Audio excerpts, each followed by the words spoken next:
This conference will now be recorded.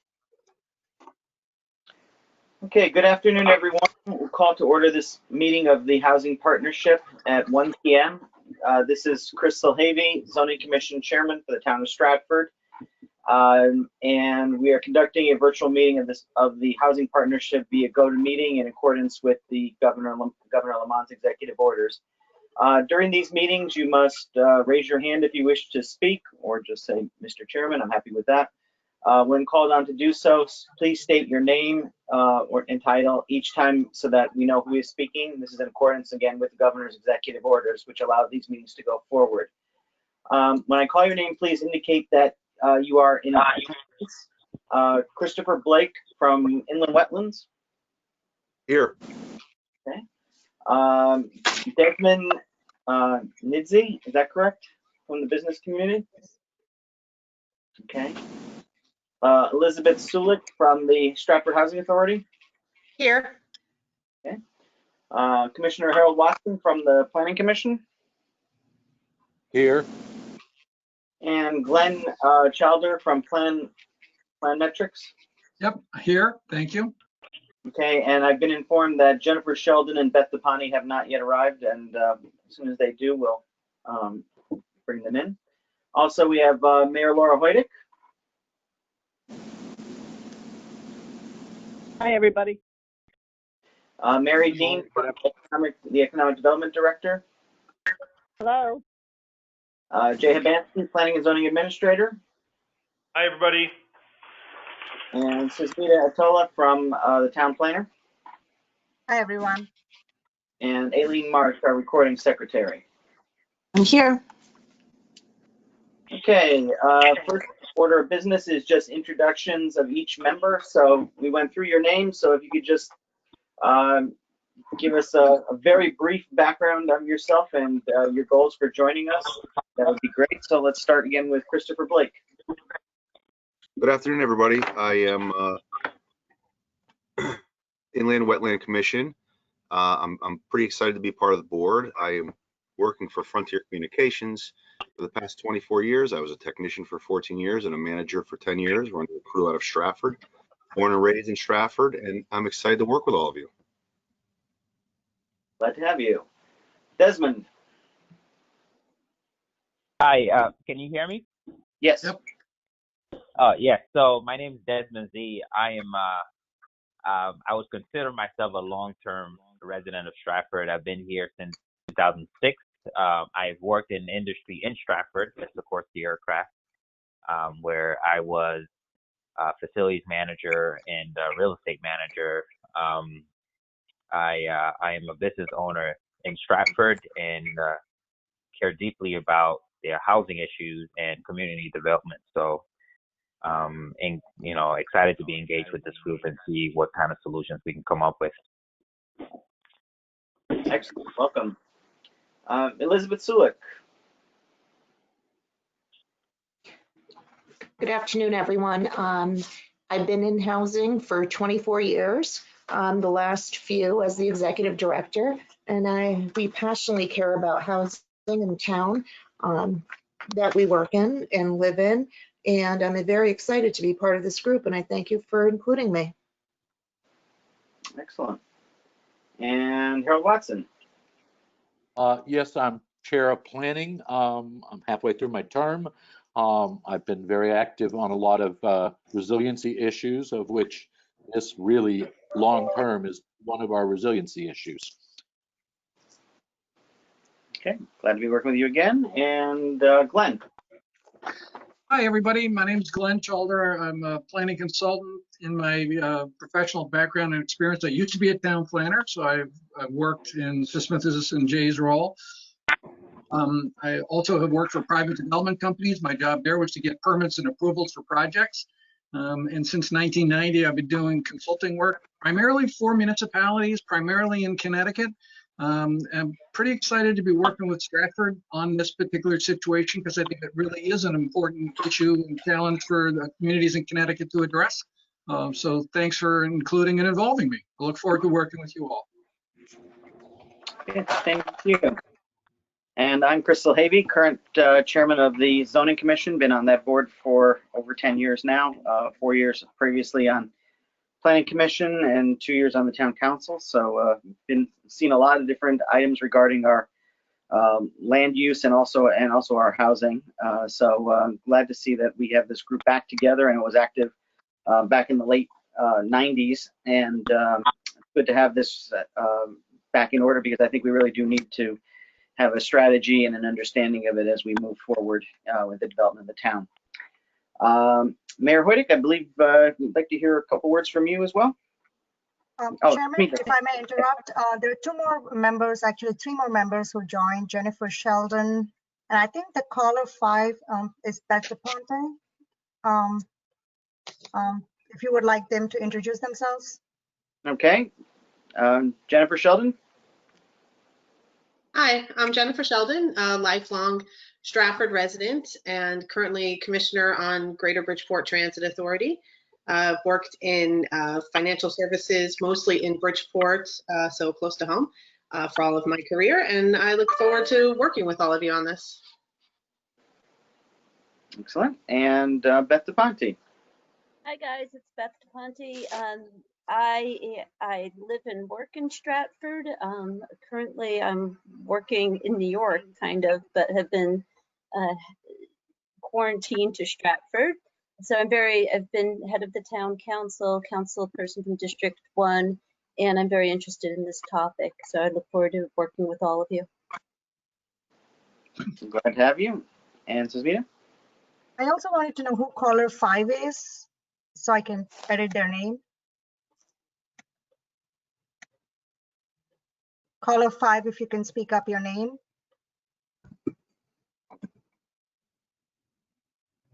I don't think we know. All right, we just have to, maybe it's somebody from the public. Well, it may have been me, because I did join originally on my phone, and then I just joined the web app, and this is Desmond. So. Okay. Thank you, Desmond. Okay, Mayor, would you like to give us some opening remarks? Thank you, Chairman. First, I want to thank all of you for offering or agreeing to be on this partnership. And that's truly what it is. It's to find a better path forward, or a path forward, because we don't currently have one right now, that addresses our housing and community needs. And I know you're all passionate about doing what's great for Stratford and what's best. And the thing I love the most about all of you is that you are collaborative and you listen, and you will take truly what the community needs and wants are into consideration as we develop this plan. So it's helpful always to have a plan. I love a plan and love to execute one. It also helps that the general statutes of the state of Connecticut require us to have this plan. So thank you all for being a part of this, and I'm really looking forward to what we're going to come up with together. Okay. Excellent. So I believe the next thing we have on the agenda is correct me if I'm wrong, the presentation by the Glenn. Yes, thank you very much. Okay, you have the floor, sir. Go ahead. Thank you. Since today is our first meeting, the first meeting of the partnership, what I wanted to do was kind of set the stage for the work that we'll be doing. So I put together some kickoff meeting materials. I hope you've all received it. If need be, I can put it up on my screen, but I think I'm not going to do that just yet, Susmitha. Okay, I'll do that if I need to at the time. I think the very first part is just kind of give an overview of the housing partnership. The concept of a housing partnership was set up by the state back in the late 80s because of the recognition at that point in time that housing issues were becoming of growing importance, and the state needed to have a partnership with towns, and the towns needed to create partnerships as well. So Stratford jumped on board and established a housing partnership back in 1990. And they did some work over the years to look at housing related issues. And then because of other activities and things that came along, they became kind of inactive over time. The mayor, with help from staff and the council, et cetera, has reinvigorated and reappointed people to the housing partnership. The membership based on the 2020 ordinance is actually a little bit different than what I have in my report. I'm going to update, revise that report. I can share it with you, but the membership is who's here today. So we're going to be the people that are working together on this. At the top of page 2 of the materials, there's 6 things that are listed as being the roles and responsibilities of the partnership itself. So I just wanted to kind of walk through these because these are going to, I think, inform and affect our work. The first of which is to examine and identify housing needs and housing opportunities. Second of which is establish the price range of when we use the word affordable housing, what do we mean by that? What is affordable or what is not? It's a very different issue for somebody who earns $40,000 a year versus somebody who earns $1 million a year. What's affordable? So what are we talking about when we use that term? And we'll get to that later on. Number 3 is explore the availability of state, municipal, or other land that might be suitable for the development of affordable housing. Advise the town council as the properties identified as suitable. And I think with the 2020 change to the ordinance, advise other boards or commissions, committees in the town as well about things which may affect or restrict the development of affordable housing in town. Number 5 is review applicable zoning regulations to determine whether or not they restrict the development and make recommendations as to possible regulation changes to address that. And then number 6, develop and activate a long-range plan to satisfy the housing needs in Stratford. And so these are, again, some of the things that we'll be looking at and working on. Are there any questions about the housing partnership, its role, its history, or anything else that we can talk about and get behind, make sure we get in front of any issues that may be on people's minds? Suzanne? I would just say instead of affordable housing, we use the word attainable housing, a housing that can be attained by people of all income types based on their needs and preferences. Thank you.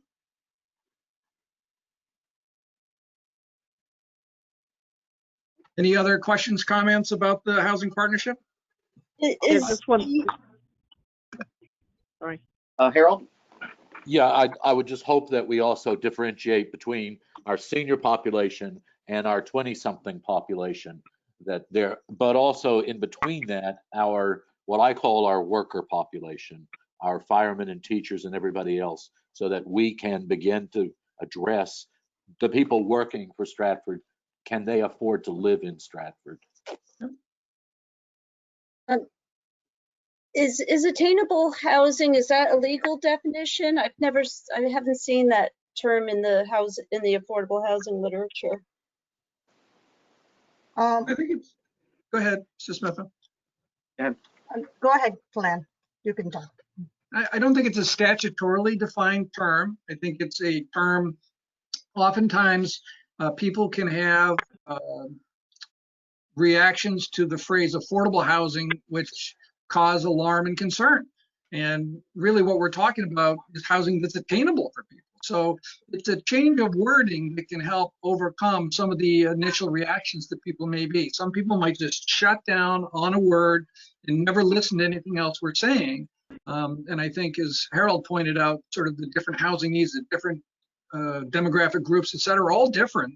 And we want housing to be attainable for all of those people. So go ahead. We're saying obtainable or attain? I thought I heard attain, A-T-T-A-I-N. And that's what I meant to say. So if it came across as obtainable, I'm sorry, I meant to use attainable. But right now is this a term that's uniquely being used in Stratford, or is this being used elsewhere? Martha? This is a term that most planners across the nation are steering the discussion in communities, because many communities are facing opposition to public assisted housing. They relate affordable housing to only government assisted housing, but miss the point that even the middle income also have affordability issues with respect to housing, and also, elders who are unable to, downsize based on their needs.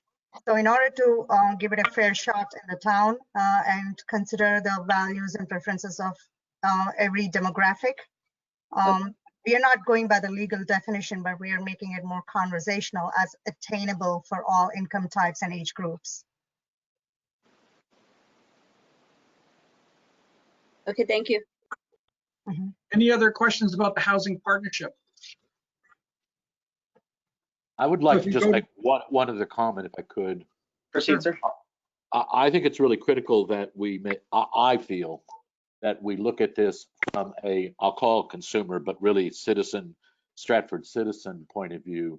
And if we do that, then attainable makes a lot more sense versus the way we now do is we're reactive to developers. That's basically the way all of our efforts have been over the last, as long as I've lived in Stratford. It's always been a reactive response versus a proactive response about this is what we need for our community people, differentiated amongst these groups. I think it's a better conversation to have with developers because ultimately, even if we find land for free, we're still going to have to deal with those developers and help them construct an economic model that works.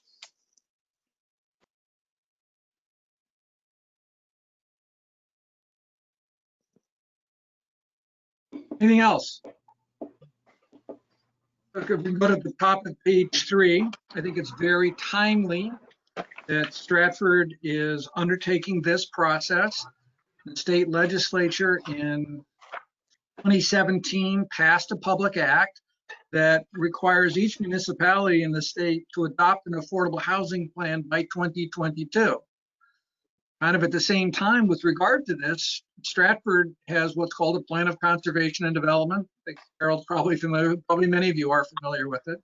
And the statutes require that that plan be updated every 10 years. And so that plan would be up for renewal in 2024. So I think it's our hope and desire here that as part of this process, we can develop a housing vision, which now sets the stage for the 2024 POCD. So there is a statutory mandate for us for every municipality to look at these issues. I think it's also got applicability for Stratford as well in terms of the plan of conservation and development. So this is just kind of an overview of that statutory requirement. There's some procedural things in here as well, but the bottom line is, again, for a community to establish this and update it every 5 years. Are there any questions about this or plans of conservation and development or anything else related to that? Go ahead, Harold. I hate to keep bringing all these up because of planning. We are really looking at our flooding issues of all kinds, whether it's from the ocean or from our streams. So I just make sure that, because I know in our new POCD that is going to have to be integrated into everything we do. So I would just like to make the comment that if we're going to develop a plan for Stratford, that it also reflect the coming requirements of not building in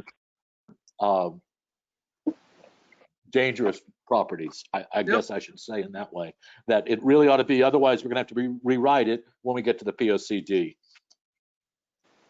Well, I have a question with regards to that. This is Desmond. To the extent that we already have property, to Harold's point, in quote unquote flood zones, is that going to be part of this discussion as to how we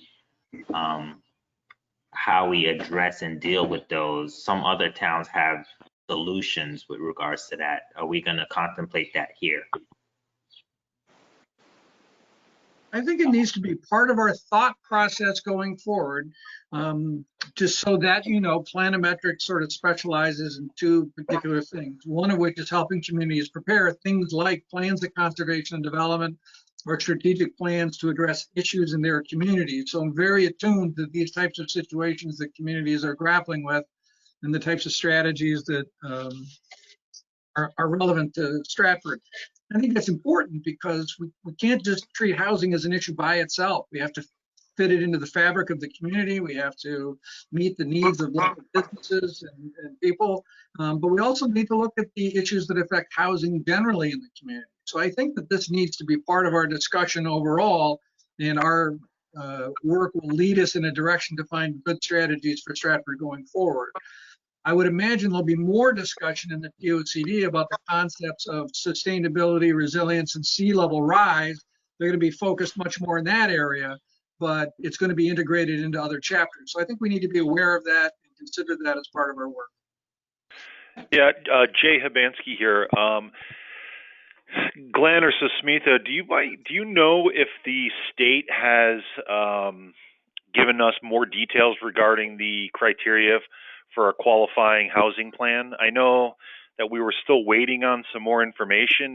Do you know if there's been any movement on that exact criteria so that we can ensure that we are doing this plan once and not having to go back? To my knowledge, this is Glenn Chalder. To my knowledge, the state was working on that as the COVID crisis hit. There are two particular areas the state is working on, one of which is that they made a grant program available for communities of, I think it was less than 50,000, Samantha? I forget the population, but Yes. Stratford wasn't eligible for the grant application. But the second part was that they were undertaking to put together sort of criteria or model guidelines for communities to consider. I was quite pleased because two of the plans that Planometrics has worked on in the past for both Stonington and for Fairfield were both selected as being plans that would represent models. So I'm optimistic that we're familiar with a lot of these different issues.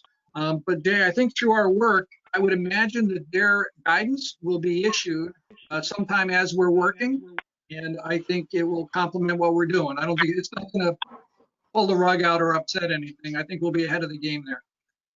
Great.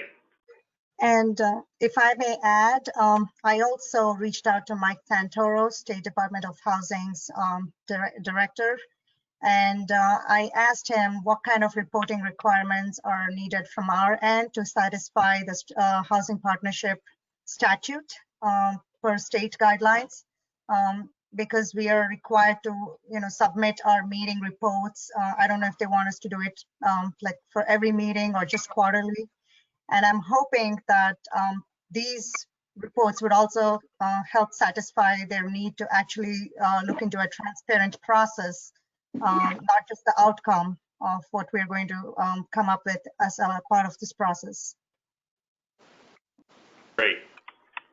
Does that answer your question, Jay? It certainly does, and I knew both of you were on top of it, but I thought it's an important thing for the partnership to have an understanding of that dynamic of this process as well. Yep. And I think we've got relationships with people from other departments around the state. So I think that as new information becomes available as part of this, we'll certainly bring this into the process. And Glenn, before we move on, just for the record, for the public who might want to, look at this video later on, the code, Stratford Housing Partnership, that's on the town code online, is an outdated one. It was, even our computer assistance that we received on uploading it on the webpage, they took the information from the old code, and I had to go back and, redirect them to a new code. So just so people know, I will post the ordinance online under the Housing Partnership webpage until the E-code gets updated. It just gets updated every 6 months. Understood. If you would send that to me, Smith, because I'll update this and then we can post this and then just cut one step out in the process for anybody in the community who wants to follow what we're doing. Okay. Yes, and I believe the mayor had emailed out the current copy of the ordinance to us, so members should have that available to them. I'm not sure about that. If I may, just one quick question on this page, the statutory requirement. As I see, it's Public Act 17-170, amending Section 8-30J. So do we have a plan similar to this, one that was adopted in 2017, or is this a new thing that we're going to start from the ground up? I think it's my sense, Chris, that we're starting from the ground up here. This is a new statutory requirement. This is 830J right here. I believe that the state of Connecticut modeled this on similar provisions in both Massachusetts and Rhode Island. And they're looking to kind of charge communities with taking, I think as Harold said, sort of proactive steps to address these issues rather than being reactive. And I think that's what the model plan will talk about when that comes together. So I think that that's the direction that the state intends to push communities here. The general interpretation is that the act was effective when it was established, but there would be no repercussions for the community not having a plan until 2022 because that's the 5-year window. So that's the way the state has been approaching this. Okay.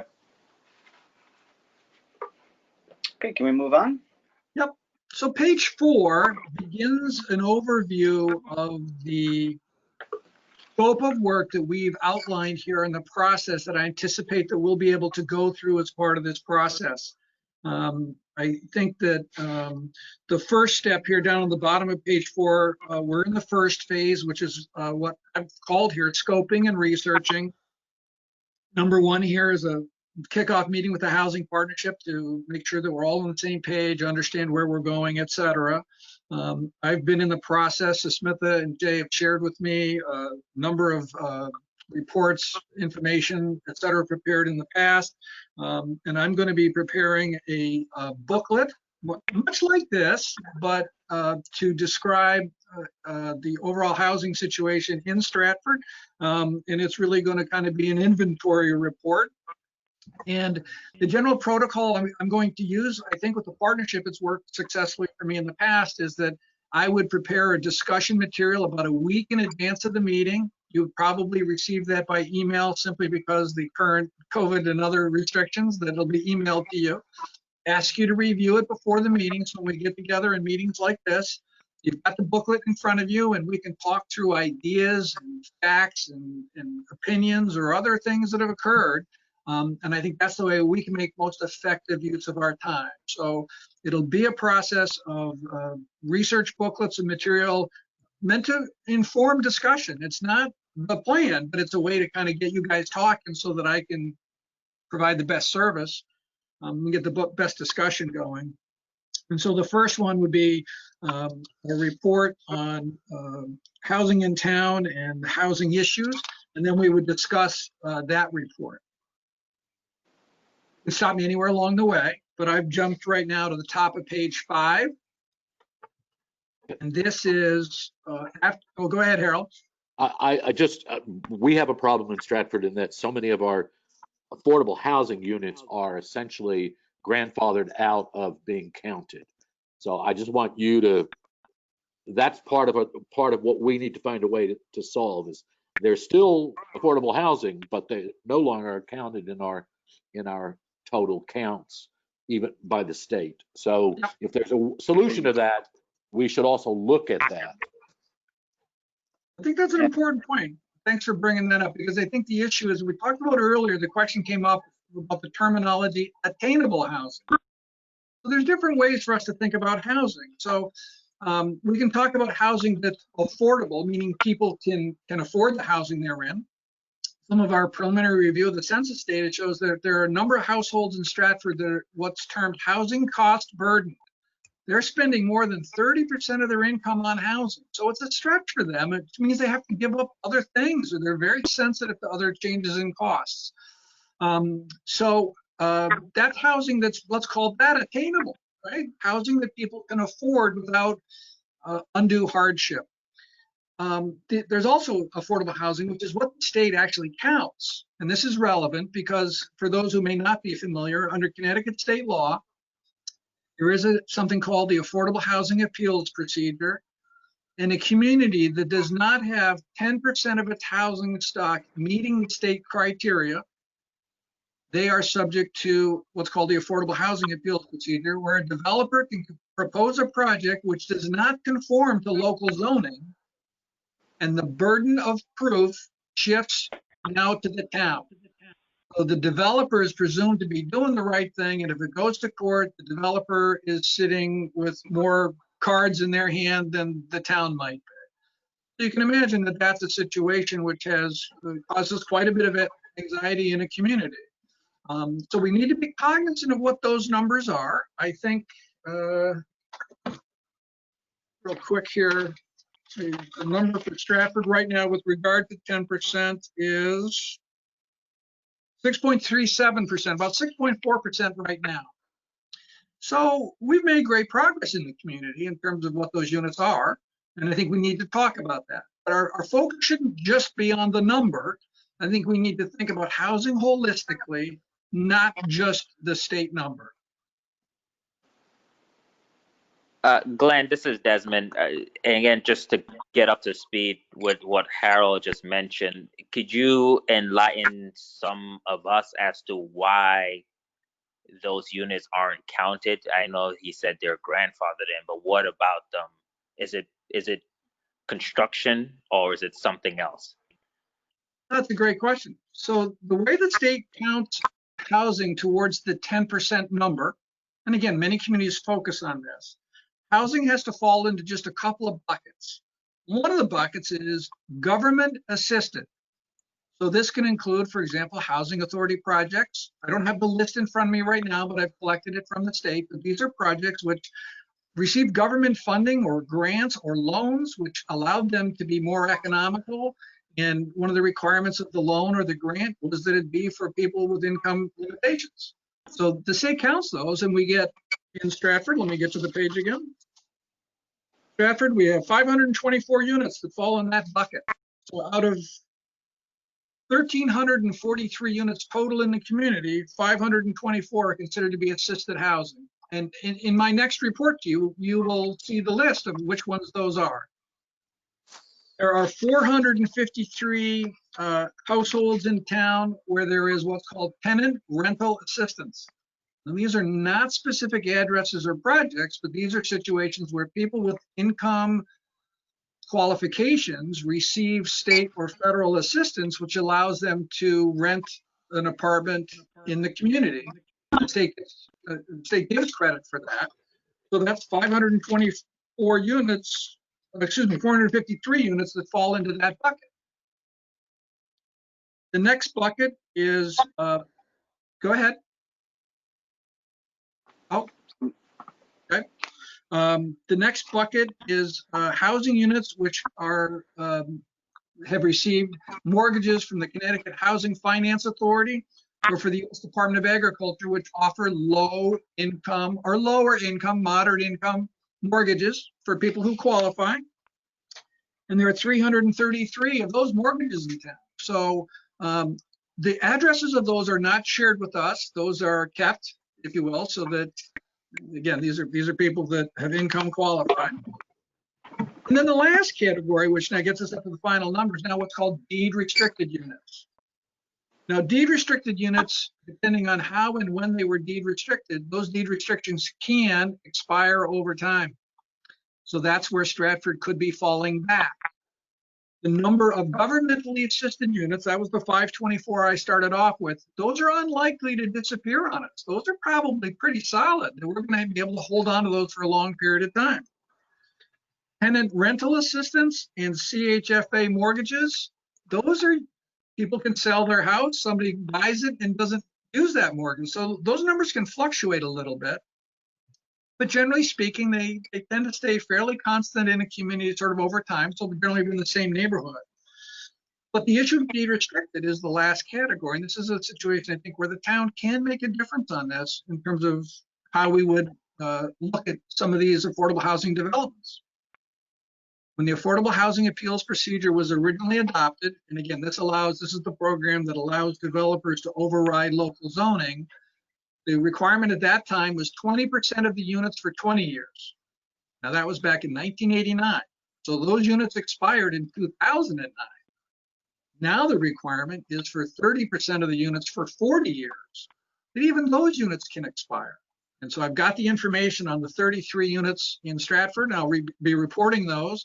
And I think there are expiration dates, which I think are in the 2030 range, if memory serves correct. So I'll be reporting all of that so you'll get a chance to sort of see what we've got and evaluate those types of developments. Yeah, I just want to ask this question. if you instead looked at what the housing costs are in Stratford that people are actually paying, what percent, I mean, you threw out a figure about what percentage of the people are housing stressed, but what percent of those housing costs would be considered affordable? That's a great question too. So one of the things that I try to encourage as part of our discussion is what's called NOAA, naturally occurring affordable housing. And these are situations where housing units actually sell at prices which are affordable to the median income. Stratford is considered to be part of the Bridgeport metropolitan area. So the income that is relevant to our calculation of housing affordability is the metropolitan area for Bridgeport. And there are housing units in town that sell for prices which are below the threshold, but the state doesn't count them. So in our housing plan, we should look at the housing that we have got and whether it meets our needs. And that would be one, I guess, silo of thought and policies in addition to meeting the state's 10% criteria. That's one flavor or way of looking at the housing issue. But I think the other one is, are there naturally occurring affordable housing units in Stratford? And the answer I can tell you from did a drive around yesterday and have been looking at information available, and the issue is yes, there are naturally occurring affordable housing units in Stratford. So just not as many. You said something very interesting. The income that you're using is Bridgeport income, or how are you calculating income, the median income of the area? Yep. So HUD, the U.S. Department of Housing and Urban Development, prepares annually income estimates for different metropolitan regions. So I'll report. I'll include the web link to the HUD AMI data. And again, that falls into the affordable housing calculation, and it's perhaps a consideration in the attainable housing discussion. But it's really the definition that relates to the 10%. Under the state rules, do we have to use the HUD data, or can we actually do our own analysis of the community survey of the ACS? Which I think that would be the 5-year data. Yeah, it would be. So the most recent data there is 2018. So in our discussion of attainability, I think, yes, we can use the ACS data, and it's much more current. In the discussion of the 10% state standard, the mandate there is we have to use the HUD information. So this is where the dialogue can get really confusing really quickly, because we always have to know what we're talking about. I think part of my job, I think, is to try to break this down into groups so that we're clear as to what these different components are and then how they tie together holistically. And I think this is the kind of discussion we can get to with the next booklet. We're going to continue on here on top of page 5. After our discussion, which I think is the next meeting on inventory, the next session after that will be to take that information and start putting together a report for our discussion on strategies, which is now, given what our circumstances or situation is, kind of pull that together and identify the issues and then talk about ways that we could start to address those issues. I feel my job as a consultant is to be somewhat provocative, to tell you what other communities have done or are doing, or things that are possible for Stratford to consider. And I want you all to understand, I'm not trying to force anything on Stratford or make this community do something it's not comfortable doing. But I am going to try to push the discussion along for us to develop a housing strategy. So my role is to sort of facilitate the discussion, guide the discussion, but I very much want your input and feedback to be able to put together a plan, as the mayor said, that is right for Stratford in terms of where we are and where we want to go as a community. So the strategies discussion is going to start to prime that pump a little bit and say, okay, well, other communities have done this. How do you feel about that? I did some work with Fairfield. They established an affordable housing fund, and now they're getting funds coming into that from issuance of building permits, et cetera. And the money is available to promote new affordable housing opportunities in the community. And that other communities have thought about that and said, well, we're really not comfortable. So these are the kinds of things I hope to put on your plate, et cetera. And then given the discussions and feedback from the committee at that time, the partnership, I'm going to go ahead and revise the report so it becomes sort of a working document, a preliminary report. And then number 3 here on the top of the page, at this point in time, we've anticipated and our hope and goal would be that we would actually have a public meeting where we get people to talk to us in a large setting. Given COVID and the timing of this, we don't really know what's going to happen. We don't know what's going to come back in the fall. We don't know what other people will even be comfortable participating in a meeting. So we're talking about different ideas on this, one of which would be a public meeting, others would be online surveys, other ways could be, some other type of interactive event or a telephone survey or something. So it says public meeting in here, but that was written on March. I don't remember what the date was, Samantha, but it was early March, and we thought we could do this.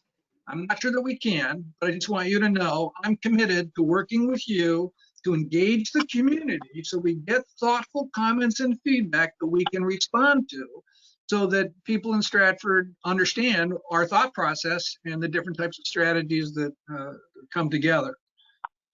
Then we'll get back together again and talk about the results of the public meeting, the type of feedback we got, decide what strategies we either want to strengthen or weaken or how we want to modify or change those. And then on the bottom of page 5, step number 3 is to actually start preparing, putting the information together into a draft housing plan of some type. This could be something fairly short, could be something which is lengthier, and really you and your feedback will help us make that decision as to how to approach this. And then, Glenn? yes. Glenn, this is Jay. Just before we move on, can you just, in just a minute or so, just summarize a little bit about our discussion yesterday with our equity coach and how that step 2 regarding organizing and strategizing and public participation, we really want to focus on equity during this plan? Yep. So we had a discussion yesterday with somebody who's got experience with issues of equity. And really what that relates to in this situation is sometimes when we have a public meeting, inadvertently we're excluding other people. So for example, if we have a public hearing at 7 o'clock at night, people, a single parent with young kids either has to find a babysitter or can't come. Or perhaps somebody is working a night shift. We assume we work during the day, so other people, why can't they? And the answer is they can't. So how do we reach out to groups that might normally not participate? And so based on that conversation yesterday, I put together an email, looked at some of the ACS data, the census data, and other stuff to figure out what some of these groups might be. And so we're working to try to figure out people who might not normally participate, even people who English is not their native language. How can we get these people? So we're talking through ideas of small focus groups, not big sort of splashy things, because again, these groups may not like that. But how can we reach out to these groups to bring that input into the process? So that's what we're thinking about. We haven't decided yet. Smina? So, if I may add, I also want to, request the partnership to suggest any new ideas of involving those marginalized populations like female-headed households or, those who are disabled and cannot physically attend the meetings. And even if it's a go-to-meeting online, somebody who can't hear, somebody who can't see, or people who have language problems because they don't speak English. As much as we want to include everyone, like the equity coach has said, our time, not even our time, our budget with respect to the consultant is limited.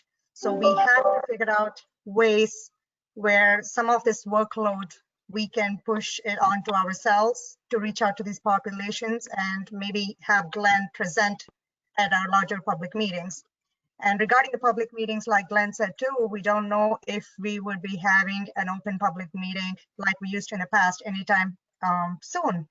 But I'm very hopeful that with the reopening that's going to happen after June 20th, maybe, we can look at our sites like Shakespeare and see if there is a possibility we can socially distance or meet. But again, even if we are comfortable, the audience has to be comfortable in attending these meetings, and that's the challenge there. I think on the bottom of page 5, I think as the budget permits, I think it's important for provide the opportunity for other boards or commissions, whether it's coming to talk to zoning or coming to talk to planning or coming to talk to the council or other groups in town. So to the extent that the budget permits, I would like to be there and help the community move forward on implementation. Sometimes a plan becomes a plan and that's it, nothing happens. But how could we sort of get to the next step? So Chris, if you felt me coming to the zoning commission might be helpful, I'd be happy to do that if the budget permits. Harold, same thing with planning. I've already discussed putting you on our agenda. So, but again, it's a matter of cost. But I think that planning and zoning and all the other commissions could do a service in a little way of helping to move this forward by simply putting it on our agenda and bringing information to our constituency, the people that pay attention to what we're doing. Yep. So Chris, And even- Chris, it's Laura. Oh, I'm Yep. sorry, Harold. I thought you were finished. I am. Okay, ahead, Laura. thank you. I think it's worked very effectively when we've had the commission chairs meet, and maybe we could take that model and expand it to all the commission members, all the committee and commission members, so that they can hear Glenn once. And even if it's not, if we can't have that many people in the audience, at least we can record it so they can hear the dialogue from their chairs face to face with Glenn and those kind of questions, and then they can hear Glenn's presentation. But I think as much as Smithville, we want to reach as many people as we can. There is a limited budget, and the conversation is going to be very, very skewed to the population that we're addressing. So I think there's a lot of work that needs to be done in that. And since I'm not going to talk again before, Chris, you have to get off the meeting, I just want to let you know that there is a presentation to the town council, and Mary will give you the dates. I think it's June 18th for the center school development by the developer. And I would encourage you all to attend that meeting, or at least, listen to it, because Harold, as you talked about specific attainable, affordable housing, this is specifically geared to workforce housing. Again, in the affordable housing model and the criteria of income. So that'll be on June 18th, and we'll send you more information about that later. Thank you, Chair. At 5 p.m. Yeah, please, I'd definitely be interested in hearing that. And you just a couple quick comments. We have had joint meetings between the planning and zoning commissions several times as long as I've been involved. So that's always an option for us to do, so that you get the double perspective and from a larger group. And these are 5-member boards, so it's not like it's a huge amount of people. And just one other comment on the strategizing area too is, we're very much in zoning, as we've said, we're reactive, and we're reactive not only to the developers, but also to the laws. And the developers also have their lobbyists that advance laws that suit their needs in there. So one thing I'd like to make sure that we keep in mind in our strategy is if there are areas in the law which should be improved, that we can, advocate for that, or see if there's a mechanism for us or other housing partnerships within the area to say, hey, you're listening to the lobbyists for the developers. This is our town perspective, and these voices need to be heard as well. I hope to be able to reach out to those voices, and I think Chris and Harold did. Again, a lot of my work is by being a town planner and now working with communities. I help them write plans, but I also help them write zoning regs. I can tell you what other communities have done and what's worked and hasn't. So somebody may show up and make an observation, well, that'll never work because, and I can counteract some of that and say, well, yeah, it has worked, and it's worked over here, and here's what the result was. So please use me as a resource. Whatever information I have that I can help Stratford make good decisions, I really want to share. I think that's part of my job here. Okay, thank you. On page 6 is just kind of an overview of what we think our schedule is likely to be. Again, all of this is a little bit up in the air because of COVID, and we're not quite sure what's going to happen, but we anticipate that we'll be working internally sort of through the summer, and then come September is we think that's the time frame that we might be ready to engage the community. Depending on what's happening with COVID, there may be a narrow window before things start to narrow down a little bit because we don't know what's going to happen in quote flu season next year. But our goal is to move forward purposefully, I suppose, to try to engage this discussion. But John Wooden was a famous basketball coach, and John Wooden's famous phrase was, "Hurry but don't rush." And I think I don't ever want you to feel rushed in the work that we're doing. My job is to assist, promote, encourage, but you guys are in charge of the schedule. So if we're not ready come September, that's fine. We'll kick it off into October. Any questions about the scope or the process? So the last bunch of pages in here, I recognize they're not readable. I apologize for that. So Smith and I are kind of working. These are maps often from the POCD. Stratford's long linear shape. It's hard to get it on one page and have it readable. And we think some of this information actually could be useful and relevant. There's some great maps in the POCD. So we're going to try to figure out ways to get them to you. They're 11 by 17. Most people don't have 11 by 17 printers at home. So we can share them with you online. We may be able to get paper copies to you or whatever. But this is just information about where housing density is today, or what the zoning presently allows, or other things like that that may be useful for your consideration. So I apologize, they're not full size yet, and we're going to try to make that better. I think the last thing that I have, Chris, unless there's any other questions or comments from the committee, is for us to figure out a meeting date moving forward. And if Thursdays at this time work for you, I believe that this is the second Thursday of the month. If you wanted to, we could pick a meeting as Thursday, July 9th, same window as a meeting time for us, or we could do an online poll to try to figure out what dates and times work best for the committee in the sense maybe this one didn't work great for everybody. But I think it's helpful for all of us if we get a cadence of meetings going, and I think once a month works very well. So how would you like to proceed on that? I think what we'll do is I'd be happy to work with Smith, and we can maybe, I think we'll do the same thing, an online poll. The day times are a little rough, so I think maybe we'll have a daytime option and an evening option just and see how that works for folks. But we'll send out a few choices and we'll see what the best result is. But definitely to shoot for early July, I think would be appropriate. Great. I've already got the work underway, so I think I can address that and we'll figure out a time that works. I heard someone speak. Is that you, Beth? Yeah, it's me. Can I just suggest that if we're doing daytime and aiming for lunch hour, if we can just move it up another hour, that would be good. It's more understandable for employers. At like 12 noon? Yeah, 12 to 1:15, something like that, if we actually need 75 minutes. Yeah. Thank you. Good point. Any other comments or questions before we move on? I do have just one question, and I'm just going to note it in. Assuming I had the correct version of the ordinance, it does appear that we do have to have bylaws for this organization. Assuming I'm reading it correctly, it said like just the appointment of the chair should be temporary until such time as bylaws are adopted. So we might have to come up with some rudimentary rules of procedure, and we'll probably be able to rely on some of the ones from the existing land use boards just to make sure that we're doing everything by the book. But we can have an offline discussion of that as well, just to make sure we're doing everything legally and correctly. Okay.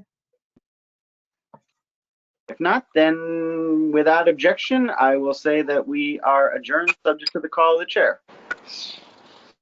Thank you very much, everybody. It's a pleasure, and I'm really looking forward to working with all of you. Thank you. Thank you very much. Have a good afternoon, everyone. Thank you, everyone. Thank you. Bye. Thank you all. Bye-bye. Hello.